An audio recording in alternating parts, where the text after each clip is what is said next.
నామానికే మహిమ కలిగిన గాక. ప్రభునందు నా ప్రియాతి దేవుని వారులారా, మీరందరూ బాగున్నారు కదూ?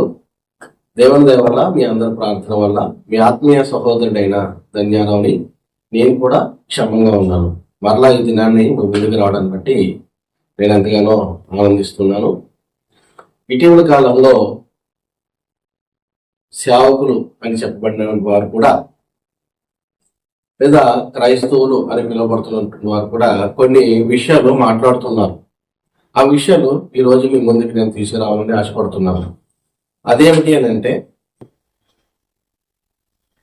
చాలా మంది నువ్వు చర్చికి వెళ్తున్నావు, అలాగే బాప్తీసం తీసుకున్నావు, అదేవిధంగా సువార్త ప్రకటిస్తున్నావు, కాబట్టి నువ్వు హిందువుడు అని చెప్పుకుంటున్నావేంటి అని అడుగుతున్నారు.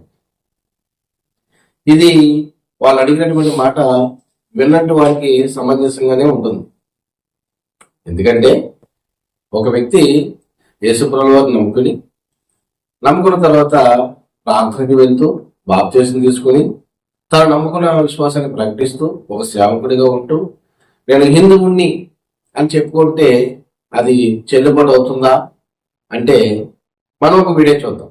ఆ వీడియో చూసిన తర్వాత ఆ వీడియోలో మాట్లాడినటువంటి పాల్ గారు ఏం మాట్లాడారో ఒకసారి ఆ వీడియో చూద్దాం. తర్వాత అది ఎంతవరకు కరెక్ట్ అనే విషయం మీద కూడా మనం మాట్లాడదాం. హిందువుగానే పుట్టాను, హిందువుగానే మరణిస్తారని ప్రజాశాంతి పార్టీ అధ్యక్షుడు కె పాల్ వెల్లడించారు. నేను ఒక హిందువుగా పుట్టా, హిందువుగానే చనిపోతా.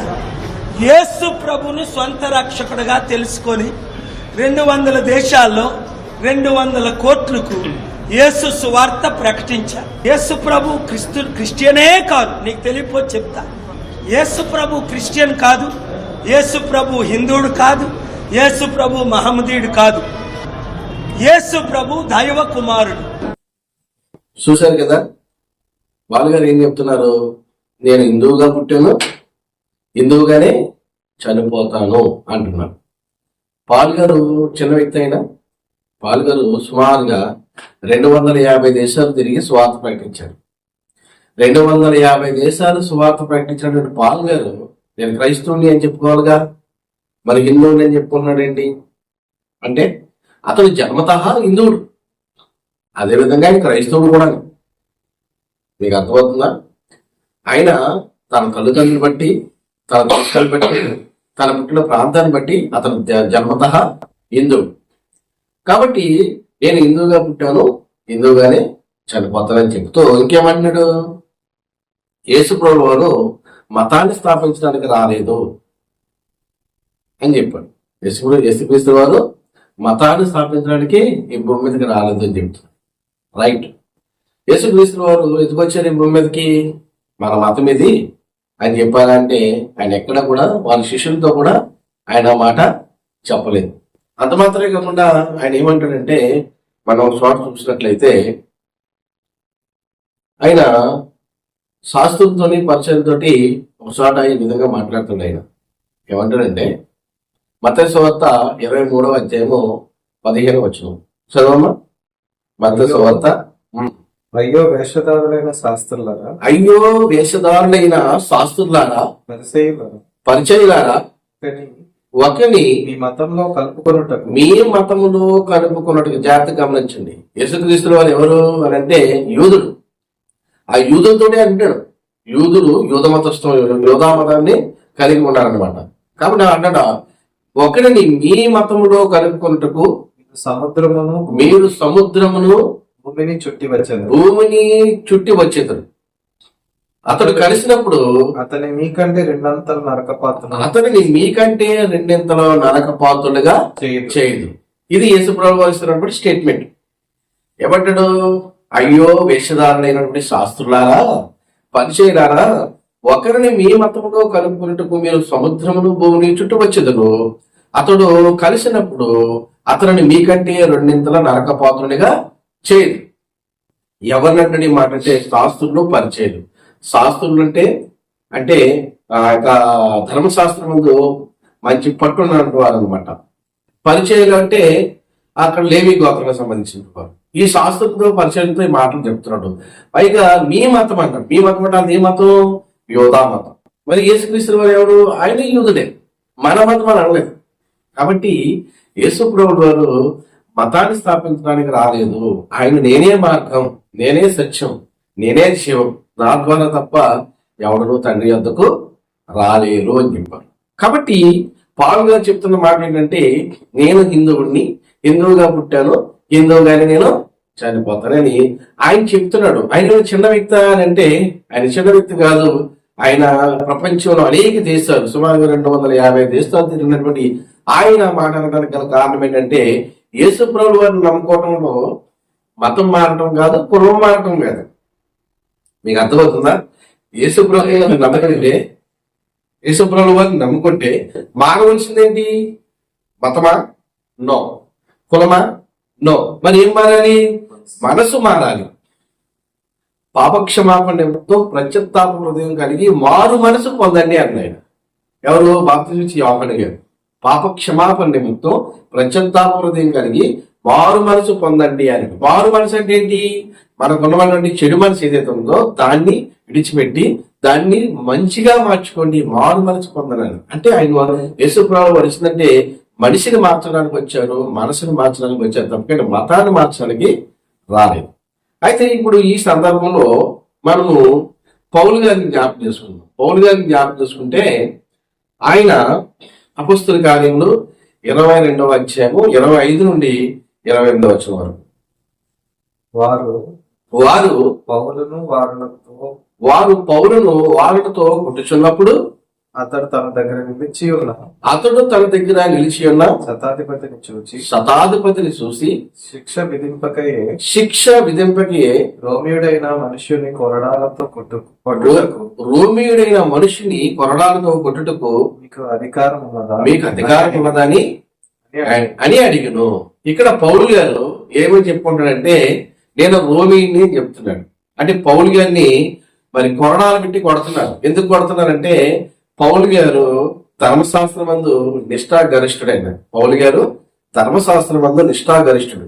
ధర్మశాస్త్రానికి బయట ఉన్నటువంటి వారు, అంటే క్రైస్తవులుగా ఉన్నటువంటి వారిని పట్టి వారిని బంధించి తీసుకొని రావటానికి ఆయన మరి శాస్త్రం దగ్గర అలాగే పరిచయం దగ్గర ఆయన వాళ్ళని తీసుకురావటానికి అధికార పత్రాలు తీసుకుని మరి ఆయన జెరూసలేం నుండి దమస్కా వెళ్తున్నప్పుడు ఆ త్రోవలో ప్రభు యొక్క వెలుగు కనబడి ఆయన 2 కళ్ళు పోయినాయి. ఆ 2 కళ్ళు పోయిన తర్వాత ఆయనకి చూపు కనిపించట్లేదు. చూపు కనిపించినటువంటి ఆ టైంలో ఆయన దగ్గరికి ఒక అననీయ అని చెప్పేసి ఒక ఆయన్ని ప్రభు పంపారనమాట. అంటే ఈ అననీయ అనేటువంటి ఎవరంటే ఆయన దేవుని యందు మరి భయభక్తులు గలవాడు, దేవుడి పని చేసే దేవుని సేవకుడు. పట్టుకుని పౌలు గారిని పట్టుకుని ఏం చేశారంటే ఆయన రాజకోటలోకి తీసుకెళ్లిపోయి ఆయన కొరడాలతో కొడతా ఉంటారు. కొరడాలతో కొడుతున్నప్పుడు ఈ మాటను ఆయన ఉపయోగించారు అనమాట. ఏమనంటే ఆ కొరడాలతో కొడుతున్న వారితో అంటాడనమాట, రోమీయుడైనటువంటి మనిషిని కొరడాలతో కొట్టుటకు మీకు అధికారం ఉందా అంటే ఏంటి? శిక్ష విధింపకుండా. చూడండి, మొదటి నుంచి అంటున్నారు. వారు పౌలును వారులతో కొట్టుచున్నప్పుడు అతడు తన దగ్గర నిలిచి ఉన్న శతాధిపతిని చూసి శిక్ష విధింపకే రోమీయుడైన మనిషిని కొరడాలతో కొట్టుటకు మీకు అధికారం ఉందా అని అడిగింది. అంటే రోమీయుడైనటువంటి నాకు శిక్ష విధించలేదు, తీర్పు జరగలేదు, అయినా మీరు నన్ను కొరడాలతో కొడుతున్నారని చెప్పేటప్పటికి అక్కడ ఉన్నటువంటి శతాధిపతి భయపడిపోయాడు అనమాట. 26వ వచనం. శతాధిపతి ఆ మాట విని సహస్రాధిపతి వద్దకు వచ్చి, నీవేం చేయుచున్నావు? ఈ మనుషుడు రోమీయుడు సుమా అని. అతడు అవును 28వ వచనం. అప్పుడు సహస్రాధిపతి అతడు అవునని చెప్పాను. 27 సహస్రాధిపతి 27 అప్పుడు సహస్రాధిపతి వచ్చి అతన్ని చూచి నీవు రోమీయుడవా అది నాతో చెప్పమనగా అతడు అవునని చెప్పును. సహస్రాధిపతి నేను బహు ద్రవ్యం ఇచ్చి ఈ పౌరత్వము సంపాదించుకుంటున్నాను. అందుకు పౌలునైతే పుట్టుకతోనే రోమీన్ అని చెప్పను. అయితే ఇప్పుడు ఇక్కడ ఈ సందర్భాన్ని ఎందుకు చదివించి వినిపిస్తున్నారంటే పౌలు ఇక్కడ ఏమని చెప్పుకున్నాడు అని అంటే నేను రోమీని అని చెప్పుకున్నాడు. మరి పౌలు నిజంగానే రోమియుడు అంటే ఎస్ నిజంగానే రోమియుడు. ఇంకా మనం పౌలు గారు ఏమేమి చెప్పుకున్నారో మనం కొన్ని సందర్భాలు చూసినట్లయితే రోమిలికి రాసిన పత్రిక 11వ అధ్యాయం 1వ వచనం. అలాగైన ఎడల నేను అడిగినది ఏమనగా దేవుడు తన ప్రజలను విసర్జించిన అట్లా రాదు. నేను కూడా ఇశ్రాయేలును అబ్రహాము సంతానమందరి బెన్యామీను గోత్రములను పుట్టిన వాడను. ఇప్పుడు ఏమంటున్నాడు? ఇశ్రాయేలు అన్నాడు. ఎంతమంది బెన్యామీని అన్నాడు. చూడండి, బాగా అర్థం చేసుకోండి. ఇది క్రైస్తవులకి, ఈ మాటలు క్రైస్తవులకి చెప్తున్నాడు. ఎందుకంటే మన హైందవ సహోదరులు అడుగుతున్నారు అన్నాడు, వాళ్ళు తెలియక వాళ్ళు అడుగుతున్నారు. వేతువాడు ప్రతి వారికి సాత్వికంతో సమాధానం చెప్పమని దేవుని వాక్యం చెప్తుంది. కాబట్టి మనం అబద్ధం ఆడుతున్నామా, లేకపోతే ప్రభుత్వాన్ని మోసం చేస్తున్నామా, లేదా మనము నిజంగా మతం మారాలా అనే దానికోసం ఈ వాక్యం అనమాట. ఇక్కడ మనం అంతకుముందు ఏమని చెప్పాడు పౌలు గారు? నేను రోమీని అని చెప్పుకున్నాడు. ఓకేనా? ఇక్కడ రెండవ విధంగా మనం చూసాం. కొరింథీ పత్రిక 9వ అధ్యాయము 20-22 వచనంలో ఏమని చెప్తున్నాడు? రోమిలి రాసిన పత్రిక 11వ అధ్యాయం 1వ వచనంలో ఏం చెప్తున్నాడు? నేను అబ్రహాము సంతానమందు బెన్యామీను గోత్రంలో పుట్టినవాడు అని చెప్తున్నాడు. అంటే ముందుగా చెప్పుడు ఇశ్రాయేలుని అని చెప్పుకున్నాడు. చూడండి, అలాగైనా నేను అడిగినది ఏమనగా దేవుడు తన ప్రజలను విసర్జించినట్టు నేను కూడా ఇశ్రాయేలును అబ్రహాము సంతానమందని బెన్యామీను గోత్రమందు పుట్టినవాడు. ఇప్పుడు ఇశ్రాయేలుని అని చెప్పుకున్నాడు, అలాగే బెన్యామీను గోత్రం అని కూడా చెప్పుకున్నాడు. ఇప్పుడు ఇశ్రాయేలు అంటే అర్థం ఏంటి అంటే, ఇశ్రాయేలు అంటే యాకోబు కుమారులు 12 మంది కూడా, వాళ్ళందరినీ 12 మందికి 12 పేర్లు ఉన్నాయి కనుక ఈ 12 గోత్రాలు కలిపితే ఇశ్రాయేలు అని పిలుస్తారు. ఇంకా ఇశ్రాయేలు అంటే అర్థం దేవునితో పోరాడవాడు అని వస్తుంది. కాబట్టి ఇక్కడ ఇశ్రాయేలు అని చెప్పుకున్నాడు, అంత మాత్రమే బెన్యామీను గోత్రం మంది పుట్టినవాడు అని చెప్పుకున్నాడు. ఇప్పుడు ఎన్ని? ఒకటి మనం ముందు ఏం చూసాం? రోమీయులు అని చెప్పాడు. మరి రెండోది ఏం చూసాం మనం? ఇశ్రాయేలు అని చెప్పుకున్నాడు. మూడోది ఏం చూసాం? బెన్యామీను గోత్రంలో పుట్టినవాడు అని చెప్పాడు. మరి 3 వాస్తవా అంటే 3 కూడా వాస్తవం. ఇక 4 కూడా మనం చూద్దాం. మొదటి కొరింథీయులకు రాసిన పత్రిక 9వ అధ్యాయము 20-22 వచనం. యూదులను సంపాదించుకున్నట్టుకు యూదులు వలె ఉంటిని. యూదులను సంపాదించుకున్నట్టుకు యూదుల వలె ఉంటిని. ధర్మశాస్త్రముకు లోబడిన వారిని సంపాదించుకున్నట్టుకు నేను ధర్మశాస్త్రముకు లోబడిన వారిని కాకపోయినను ధర్మశాస్త్రం లోబడిన వారి వలె ఉంటిని.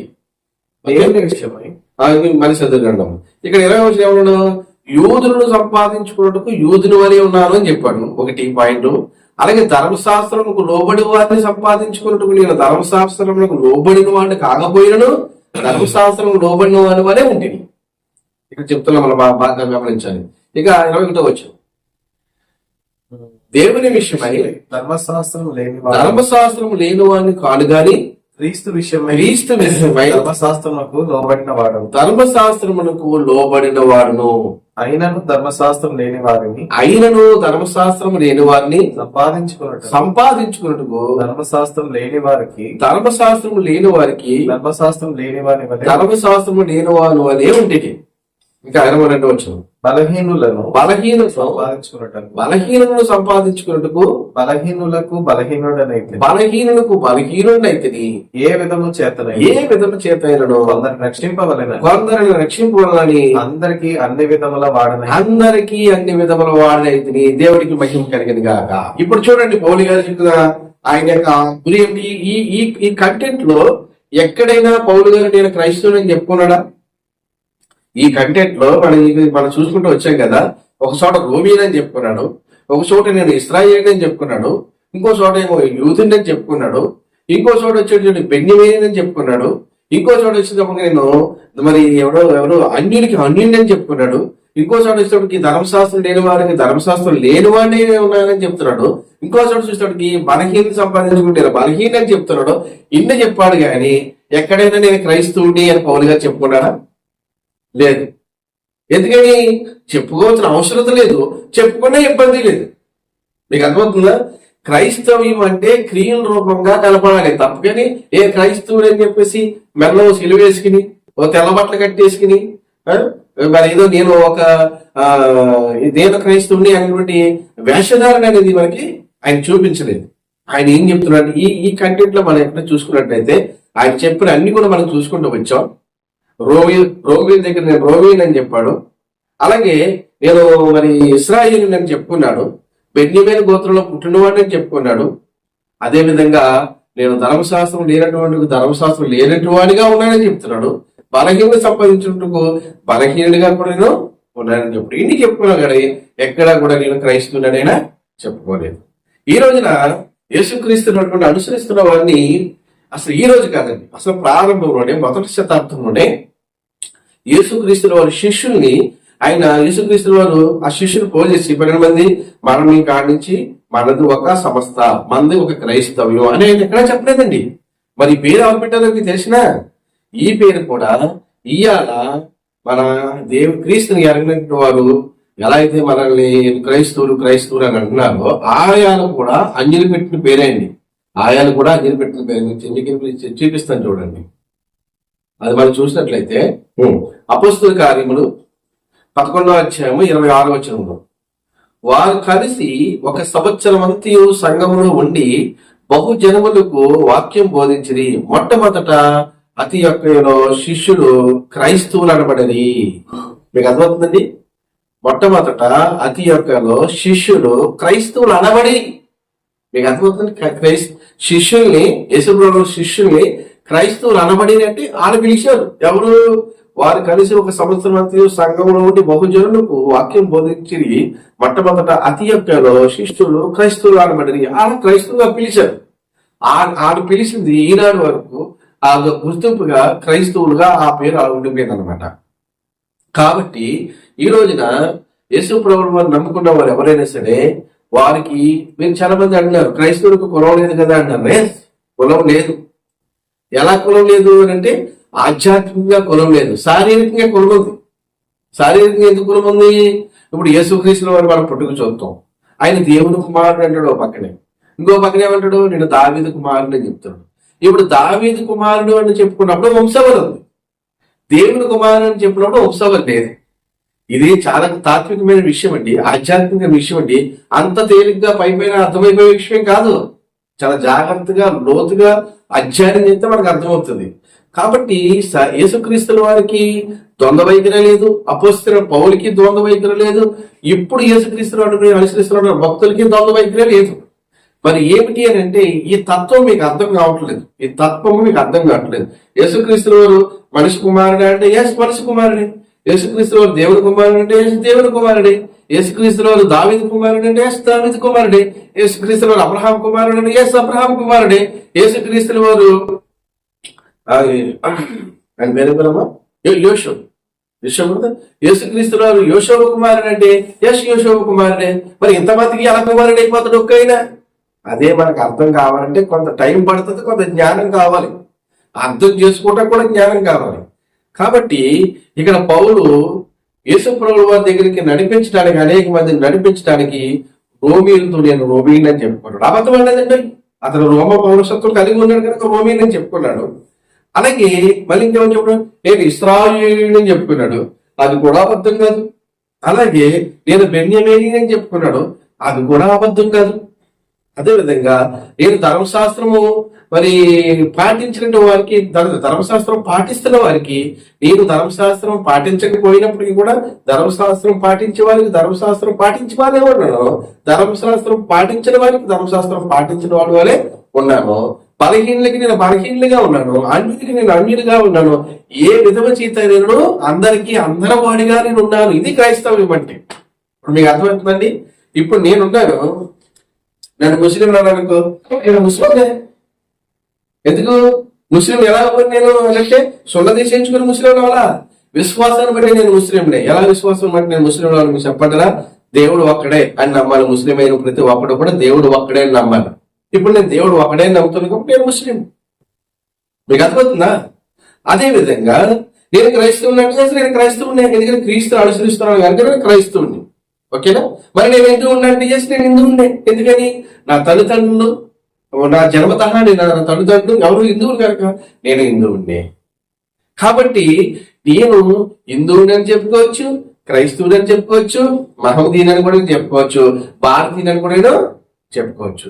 ఈ తత్వము మీకు అర్థం అవ్వట్లేదు. మీకు అర్థం అవ్వడం కాదు, ఇప్పుడు సేవకులను చెప్పుకున్నప్పుడు సేవకం కూడా అర్థమవుతలేదు.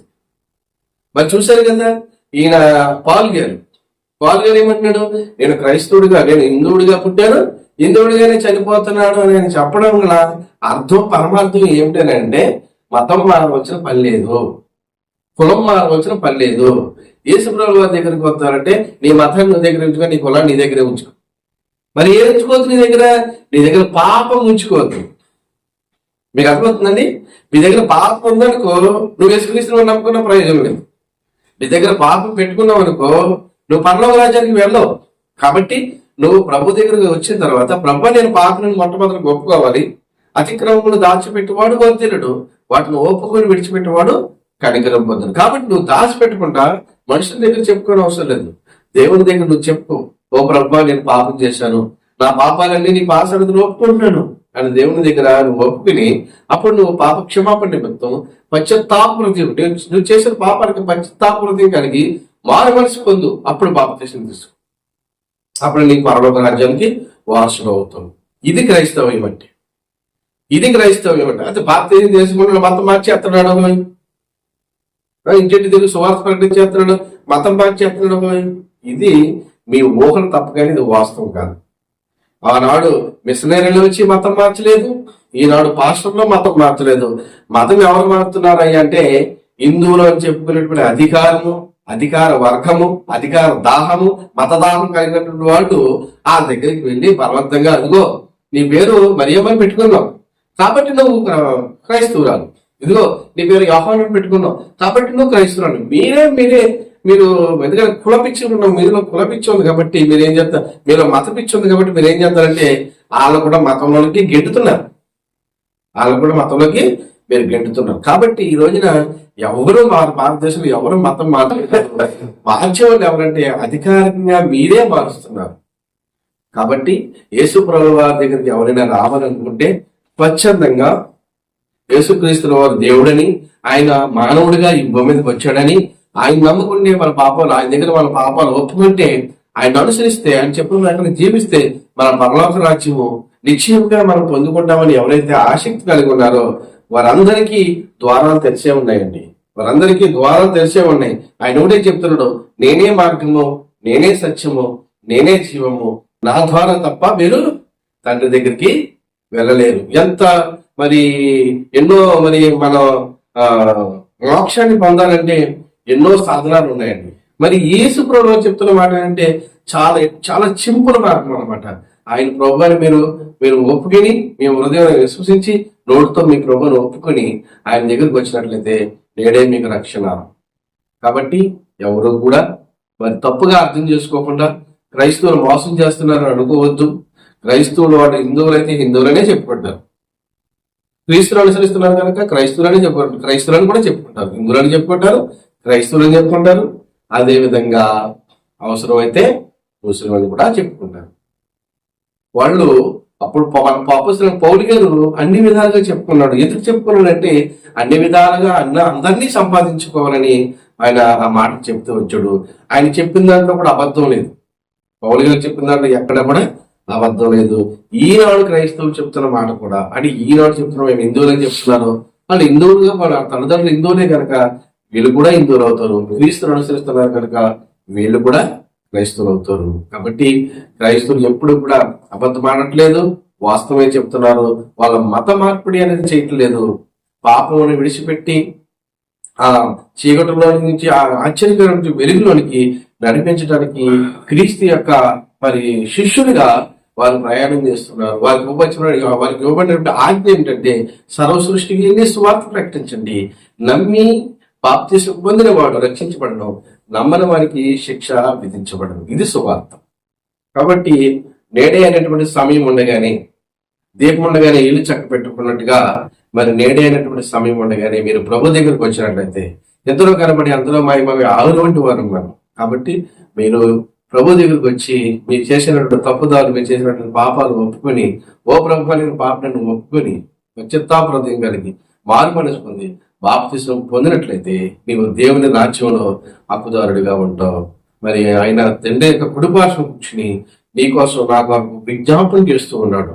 నా కుమారుడు, నా కుమార్తె రండి అని చెప్పేసి ఆయన తండ్రి దగ్గర మనందరి కొరకు విజ్ఞాపన చేస్తూ ఉన్నాడు. కనుక ప్రియమైన దేవుని వాళ్ళారా, ఇది మతం కాదు, కేవలం మార్గం అని గుర్తించి ఈ మార్గంలో అందరూ ప్రయాణం చేయాలి, అందరూ బాగోవాలి, అందులో మనం ఉండాలి. సర్వే జన సుఖనోభవంతో అట్ల విధంగా ప్రయాణం చేయడానికి ఆ పరిశుద్ధాత్మను, ఆ పరమాత్మ, పరంధామ మనందరికీ సహాయం దయచేయను గాక. ఆమేన్. God bless you all.